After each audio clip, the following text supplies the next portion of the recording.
your goose would be cooked. Republicans would talk about nothing else. Hey guys, I'm off the grid for August, but noted television quote-unquote journalist slash Muppet Chris Hayes over at MSNBC said this.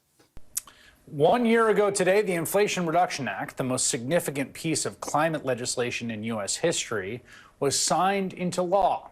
And there's a case to be made it's one of the most significant and successful pieces of legislation ever passed. I mean, just look at the name and then look at what it did.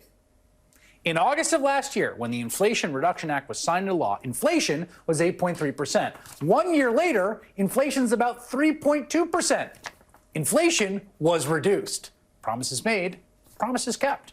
Now, I can hear all of you macroeconomics buffs out there yelling at your TVs. The IRA was a clean energy infrastructure bill with some drug prescription pricing too. Dropping inflation had more to do with the easing of the supply chain issues from COVID and the decline in oil prices as markets came back after the invasion of Ukraine and the rate hikes from the Fed. Yes, that's all true. The way politics works is the president gets all the blame when the economy is bad, so they get to take the credit when the economy is improving. So the Democrats had this kind of stroke of genius last summer when they were loggerheads with West Virginia Democratic Senator Joe Manchin, the deciding vote, who was wavering on voting for the act because he was concerned about additional spending and what it would mean for inflation. So they renamed their spending bill the Inflation Reduction Act.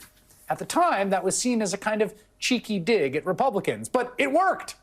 That decision has borne both substantive and political dividends. I mean, think about it this way. If it were a Republican president who signed a bill called the Inflation Reduction Act, and then inflation dropped by 5 points in 1 year, it would be all they ever talked about. So, President Biden, any other Democrat in politics, some free advice. I understand you're kind of reluctant to bring up inflation when it's still a little higher than everyone would like it to be, but 3.2% is a lot less than 8.3%, and everyone knows that. Go out and tell everyone, we passed the Inflation Reduction Act, and over the next year, inflation plummeted.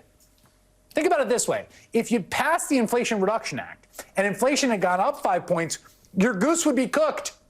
Republicans would talk about nothing else. We passed the Inflation Reduction Act and inflation plummeted. It even fits on a bumper sticker.